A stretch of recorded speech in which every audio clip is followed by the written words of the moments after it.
Andrew Partridge from Michell Wool joins us to pick our way through let's call it a mysterious wool market at the Wool Exchange this last week. How are you, Andrew? Yeah, it's a bit cloudy, a bit. How do you say it? Mysterious. That's one word you could sort of mention for it. Yeah, not a great market this week, Rikki. Thanks, mate. EMI down 41 cents to 13.17. So, we've undone all our good work from a few weeks back, and a bit perplexed actually. In US terms, it's punching a bit lower. Yeah, we were going so well. There was so much green across all the microns, and now she's gone down in the red. Is it just simplistic to blame it on the Australian dollar? Not as, no. You've got to have, people do accentuate the currency a lot in trading terms, but if you have supply is right and demand is right, price becomes a bit sort of secondary, doesn't it? So there's a complex, obviously, it's more complex than just the currency. It's there's a bit of an oversupply probably at the moment.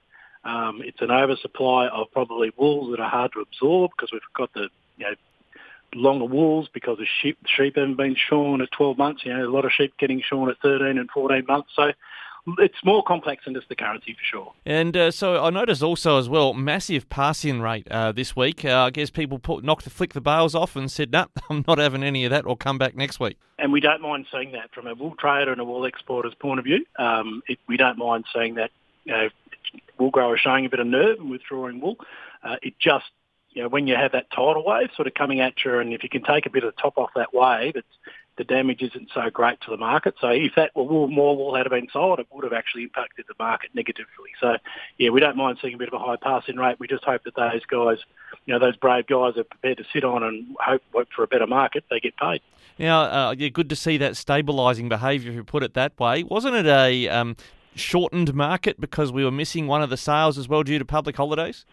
Yeah, correct. Yeah, so what we had, as we've talked about before, we have a maximum lot in any one sale room in any one day of 1,200 lots.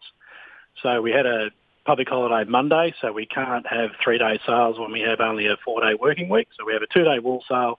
The 2-room at the moment, which we have 2 sale rooms. The merino fleece is okay. It wasn't oversupplied, but we hit our maximum lot targets in room 2, which is the crossbreds and cardings, which we obviously buy a lot of at Michelle's. And 2 big days, Wednesday, Thursdays, 1,200 lots.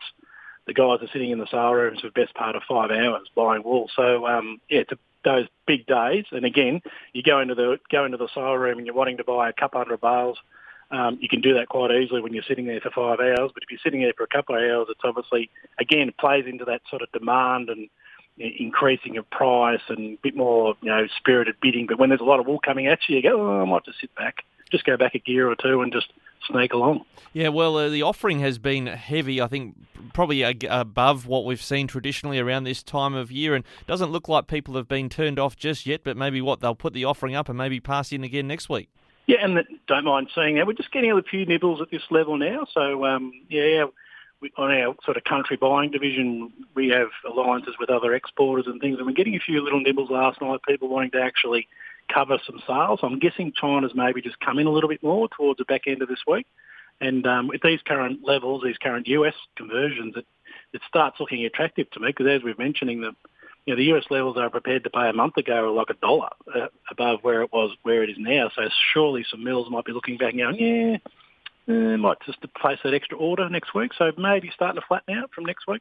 And the Chinese buyer, to what extent are they influenced by the currency movements? Obviously, they've got their own currency. Do they pay much heed to that? Does that have a factor on that buying activity? It's a good comment. Yeah, I have too much emphasis on the US, but you've got to look at the cross rates.